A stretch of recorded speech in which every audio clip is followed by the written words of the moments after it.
Youth Thief, narrated by Cory Kirk. The small town of Willow Creek had always been known for its quiet and peaceful nature. It was a place where people could escape the hustle and bustle of the city and enjoy the beauty of nature. However, something sinister had started to occur in the town. Young teenagers were disappearing, and no one knew why. It all started when a group of friends decided to explore the old abandoned mansion on the outskirts of town. The mansion had been empty for years, and it was said to be haunted by the ghost of an old lady who had lived there many years ago.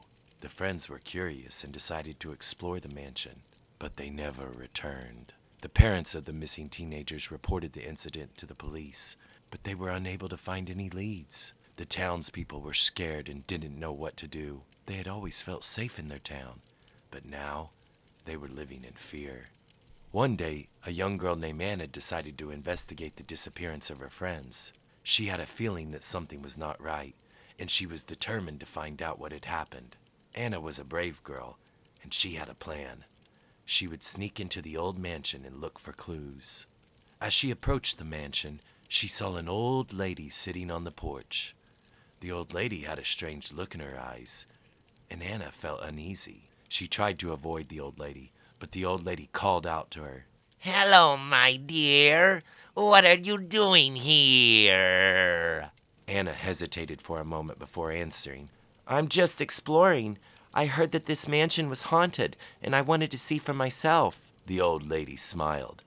"Well, I can assure you that there are no ghosts here. Why don't you come inside and I'll make you some tea?" Anna felt a little uneasy, but she didn't want to offend the old lady. She followed the old lady inside the mansion, and the old lady made her some tea. As Anna sipped the tea, she started to feel strange.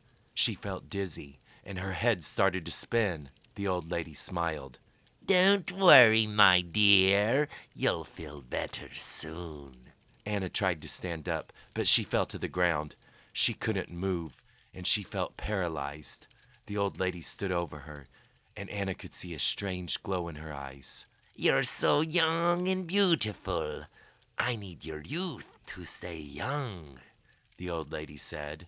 Anna tried to scream, but she couldn't. The old lady placed her hand on Anna's forehead, and Anna felt a surge of energy leaving her body. She felt weak and helpless. The old lady continued to steal Anna's youth, and Anna felt herself getting older by the minute. She knew she had to escape, but she couldn't move. She closed her eyes and prayed for a miracle.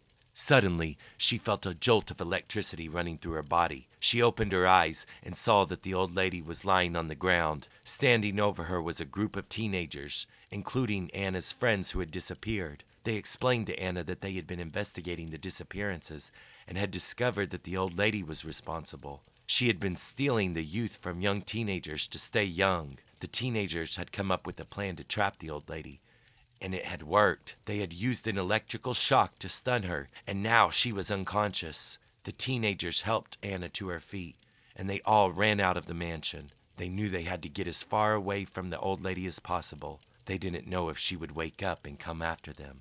As they ran through the woods, they could hear the old lady say, "I'll get you. Your youth is mine."